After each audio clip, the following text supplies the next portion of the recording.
by Shankar Singh।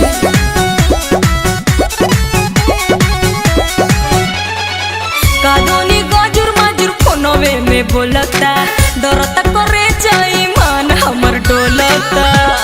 हे देवजी देखी ना कादोनी गजुर मजुर फोनवे में बोलता डरता करे जाई मान हमर डोलता।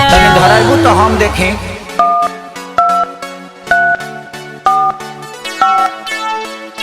बिना ताम ते घर से बाहरी नत निकली भैंस दुही तो सैनिटाइजर लगाते दुही।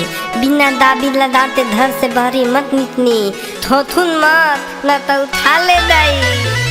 जो भी धराई तभी लागे दादा वो सब पीटोल में धइले बा। इसी सिस्टम सब काम मोबाइल में कइले बा सरकारी चलाइले बा।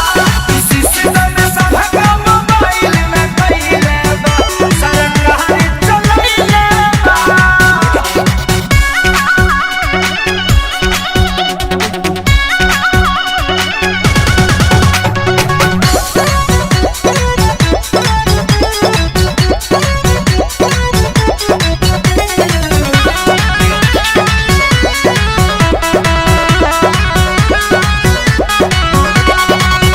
कोइले बातों गई तो नदिया के बेटा हमके मरद से मिलन देता।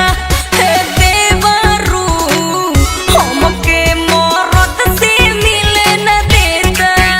एकरा के तू डाला ही गाड़ी भौजी तहरे खाती बोले बढ़ी ना बीमारी भौजी। एक बार आउ लगाइबू।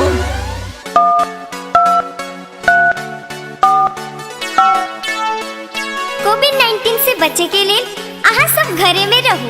सरकार का निर्देश का पालन करो। दिन में भर दिन साबुन सरफ से हाथ धो। गरम गरम पानी पियो और हाथ में सैनिटाइजर लगाओ। सटे न देता के हो के लगे सबके जहु आइले बा।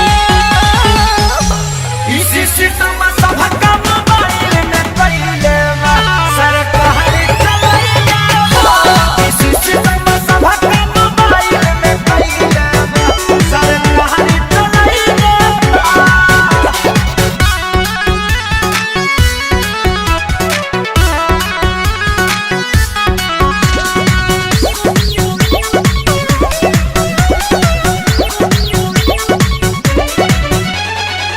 सैया पवन से मिलती मन करे मोरा।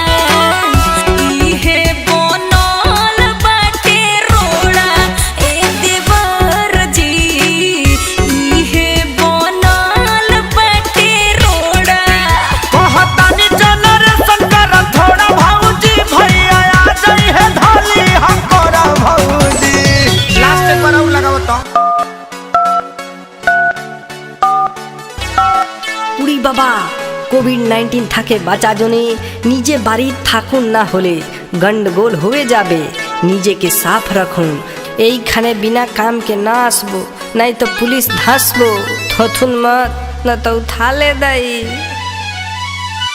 एही से लागे कनक सरिया तो बज गइले बा। इसी सिस्टम सब काम